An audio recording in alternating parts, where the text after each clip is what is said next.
अरे सुहासिनी, गंगा जल कहाँ रखा है? सुहासिनी की सास ने सुहासिनी से पूछा।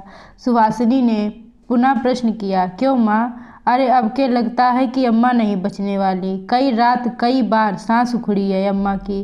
पहले कम से कम टट्टी पेशाब का निस्तार तो खुद अम्मा कर लेती थी, लेकिन 2-3 दिन से सब बिस्तर पर चल रहा है। सुहासिनी का अगला प्रश्न था, माँ दादी की उम्र कितनी हो गई होगी? सासू माँ बोली, अब बूढ़े सायों की क्या उम्र याद रखती है।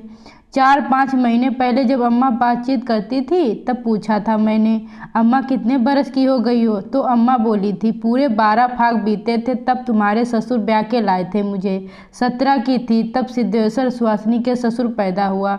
सुहासिनी बोली, अम्मा जी बाबूजी भी तो गई शिवरात्रि के दूसरे दिन पूरे 76 साल के हो गए। इस हिसाब से अम्मा पूरे 92-93 साल की हुई। सासू माँ 93 साल की हुई हो। सुहासिनी की सास ने हुंकार भरी। अरे सुहासिनी, अभी दिन है, थोड़ी सी तुलसी की पत्ती भी तोड़ के रख ले, फिर कल बुधवार है तो तुलसी का बिल्वा स्पर्श नहीं कर पाएंगे, कौन जाने कब जरूरत पड़ जाए। ऐसा कहकर सर पर आंचल संवारती सुहासिनी की सास रसोई की तरफ बढ़ गई।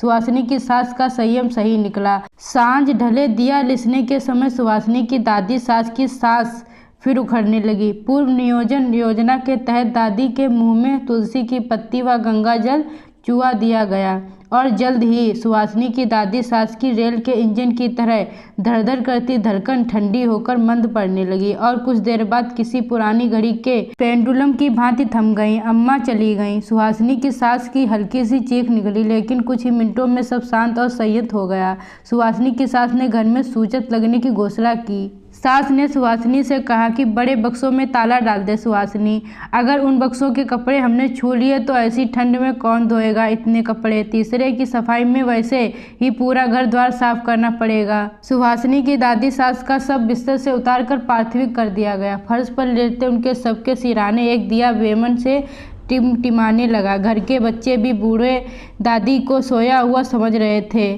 कूद फांद करने लगे। घर के बड़ों ने उन्हें डांट डपट कर अंदर वाले कमरे में ढेल दिया। सुहासिनी की सास सुहासिनी को किए जाने वाले और ना किए जाने वाले कामों को ताकीद करने लगी।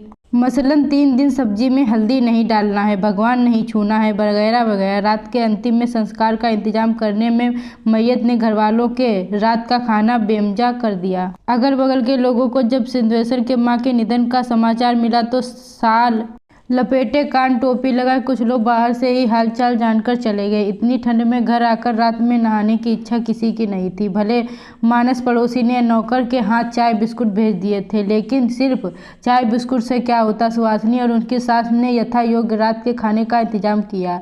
सिद्धेश्वर खाने के दौरान अपने दोनों बड़े लड़कों से 13वीं पर होने वाले खर्च, कैटरर वगैरह की बात करने लगे। रात का पहर जैसे तैसे सरक कर बीत ही गया। सुबह जब अंत्येष्टि में शामिल होने के लिए महिलाओं और पुरुषों का तांता लगने लगा तो सुहासिनी की सास व सुहासिनी को चिंतित रोकर दिखाना पड़ा। समय पर आई मृत्यु दुख का कारण कभी नहीं होते। सुहासिनी की दादी, जो कि अपनी संपूर्ण उम्र भोग कर मरी थी, कि मृत्यु दुख का कारण तो कतई नहीं थी। खानदान के बाकी लोगों को खबर कर दी है या नहीं?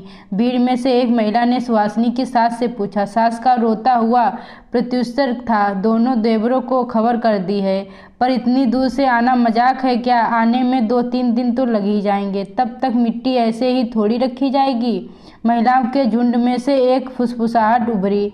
बाहर पुरुषों में से कुछ ने बांस की व्यवस्था की। जिस व्यक्ति को अंतिम क्रिया की पूजा पाठ के लिए लाने वाले सामान की सूची थमाई गई थी, वह पैसों के लिए सिद्धेश्वर प्रसाद को ढूंढने लगा। मखाने, रोली, चंदन, लकड़ी, फूलों की माला, सब कुछ कितना महंगा हो गया है आजकल, उस व्यक्ति ने सोचा। अंदर महिलाओं के समूह ने सबके अंतिम स्नान व प्रसादान की बात उठाई। सुहासिनी, जो रोज दादी के नहाने का पानी गर्म करती थी, उसने पुनः दादी के अंतिम स्नान के लिए नहाने का पानी चूल्हे पर चढ़ा दिया। महिलाओं की भीड़ सिद्धेश्वर जी के अम्मा के जीवन वृत्तांत पर चर्चा करने लगी। अंतिम संस्कार में एकत्रित हुई अधिकतर महिलाएं पड़ोसियों के अलावा एक ही जात विशेष अथवा समाज विशेष की होती हैं। ऐसे में दुख प्रदर्शन के अलावा दबी छिपी आवाज में अन्य चर्चाएं भी सर उठाने लगती हैं। मसलन किसके लड़के की कहाँ नौकरी लग गई और कौन सी अंतरजातीय विवाह की इच्छुक है, फलाना फलाना। सुहासिनी की चाची कई दिन से सुहासिनी के दूर के रिश्ते की बुआ के लड़के से अपनी बेटी का रिश्ता चलाने के मूड में थी। आज सुहासिनी की बुआ इस अवसर पर मिल गई थी, अतः फर्श पर बैठे महिलाओं के समूह में आगे खिसकते खिसकते चाची सुहासिनी की बुआ के पास जा बैठी।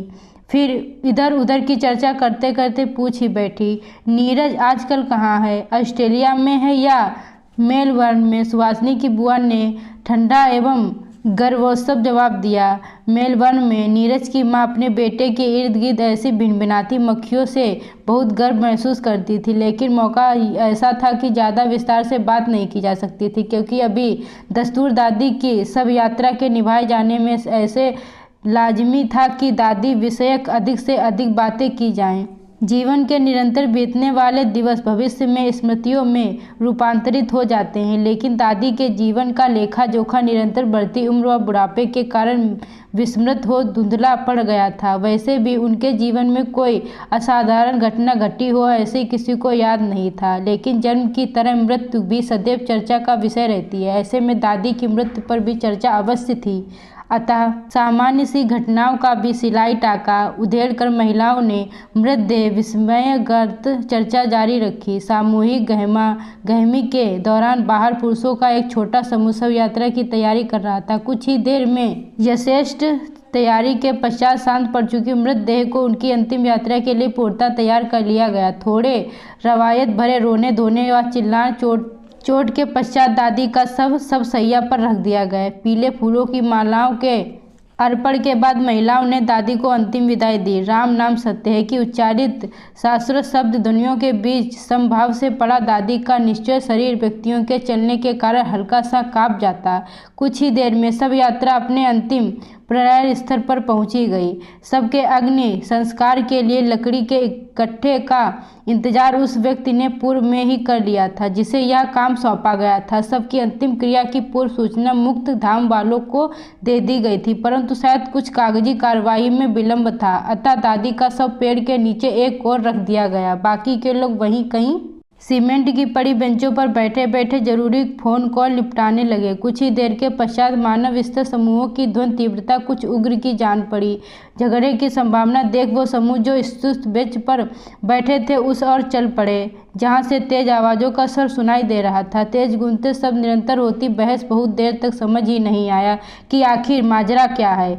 आपने ऐसे कैसे कर दिया? सिद्धेश्वर के बड़े बेटे का चीखता सा प्रश्न सामने वाले समूह के किसी व्यक्ति से था। सामने वाले समूह का विनयात्मक प्रत्युत्तर था, भैया गलती हो गई, थोड़ी सी मिसअंडरस्टैंडिंग हो गई थी। सिद्धेश्वर के बड़े बेटे ने पुनः रोष से कहा, अरे आपकी मिसअंडरस्टैंडिंग के चक्कर में हमारा काम तो बिगड़ गया। सामने वाले का जवाब था, आप चिंता ना करें, मैंने आदमी भेजा है, अभी आ जाएगी लकड़ियाँ। सिद्धेश्वर के समूह में खड़े एक व्यक्ति जो अपनी 11 बजे होने वाली मीटिंग को लेकर जल्दी में थे, देर की संभावना को लेकर चिंतित हो उठे और चीख कर तेज स्वर में बोले, अरे कब आ जाएंगी लकड़ियाँ? आप लोगों को जरा भी तमीज नहीं है, बनाया काम बिगाड़ दिया आपने। अभी तक अनुनय विनय करते समूह के उस उग्र युवा इस तीखी टिप्पणी से बिगड़ गए और प्रत्युत्तर में वो भी आक्रामक तर्क वितर्क करने लगे।